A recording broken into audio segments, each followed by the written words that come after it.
৫ August সরকার পতনের পর সরকারি বেসরকারি সম্পদ লুটপাটের স্বর্গরাজ্য ছিল সিলেটের সীমান্তবর্তী কোম্পানীগঞ্জ ও গোয়াইনঘাট। সাদা পাথর ও জাফলং পর্যটন এলাকা থেকেই লুটে নেওয়া হয় ১৫০ কোটি টাকার পাথর। এছাড়া লুট হয়েছে নির্মাণাধীন ভোলাগঞ্জ স্থলবন্দর, তামাবিল, কাস্টমস গুদাম, ব্যক্তি মালিকানার রিসোর্ট আরও বহু ব্যবসা প্রতিষ্ঠান। কারা জড়িত ছিল এসব লুটে? স্থানীয়দের মতে একটি দলের নেতাদের ইন্ধনই হয়েছে এসব। নতুন লাক্স, যাতে আছে ভিটামিন সি ও ই, আমাকে দেয় দাগহীন উজ্জ্বলতা। আওয়ামী লীগ সরকারের আমলেই ভোলাগঞ্জের মূল সড়কের দুই পাশে কয়েকশো বিঘা সরকারি সম্পত্তি দখলে নেয় স্থানীয় কয়েকজন বিএনপি নেতা। ভাড়া দিয়ে পকেটে পুরেছেন কয়েক কোটি টাকা। গত ২ বছরে এসব জমি উদ্ধার করে শুরু হয়েছিল স্থলবন্দর আর পর্যটনের দুটি প্রকল্প। ৫ আগস্ট সরকার পতনের দিনই এই দুই প্রকল্পেই চলে হরিলুট। ৬ তারিখে শুনতে বললাম যে কিছু লোকজন এসে এটা ভাঙ্গাচোরা করে আগুন নাগু ধরাই দিছে।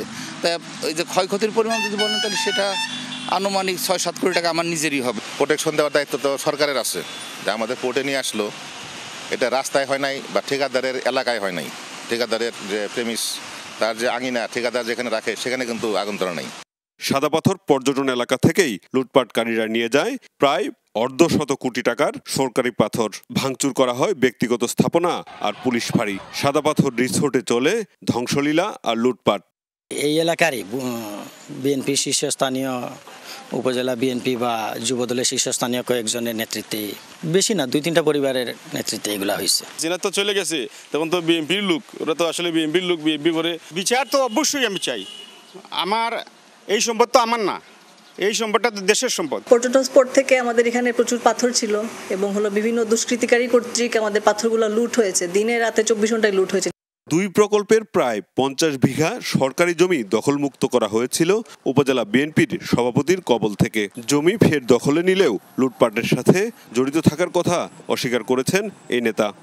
পর্যটনে স্থলবন্দরে এসে দেখছি যে মানুষের লুটপাট করছে, এগুলো তো সব লেবার টাইপের মানুষ, সাধারণ মানুষ এগুলো করছে। সীমান্তবর্তী উপজেলা গোয়াইনঘাটে লুটপাট হয়েছে সবচেয়ে বেশি। সরকারি হিসাবে শুধু পাথর লুট হয়েছে ১০০ কোটি টাকার। বিকালে মহড়া আর রাতভর তামাবিল কাস্টমস গুদামে থাকা কয়েক কোটি টাকার পণ্য লুটে নেয় দুষ্কৃতিকারীরা। পাথরের যে স্টক ছিল সেখান থেকে ব্যাপক লুটপাট হয়েছে। আমরা সামগ্রিক পরিস্থিতি সম্বন্ধে আমাদের ঊর্ধ্বতন কর্তৃপক্ষকে জানিয়েছি। একেবারে পুরোপুরি নিশ্চিহ্ন করে ফেলে নাই বলতে নাই। ইনফ্যাক্ট যে গোডাউনটা ছিল, ওয়্যার হাউসটা ছিল, সেই ওয়্যার হাউসটার মানে দরজা জানালা ভেতরে যা ছিল সেগুলো পর্যন্ত খুলে নিয়ে গেছে। লুটপাট, ভাঙচুর আর অগ্নিসংযোগ হয়েছে ব্যক্তিগত স্থাপনাতেও। সরকারি বেসরকারি প্রতিষ্ঠানে এসব হামলার ঘটনায় ১.৫ মাসেও থানায় কোনো অভিযোগ জমা পড়েনি। মাহবুব রহমান রিপন, যমুনা নিউজ, সিলেট।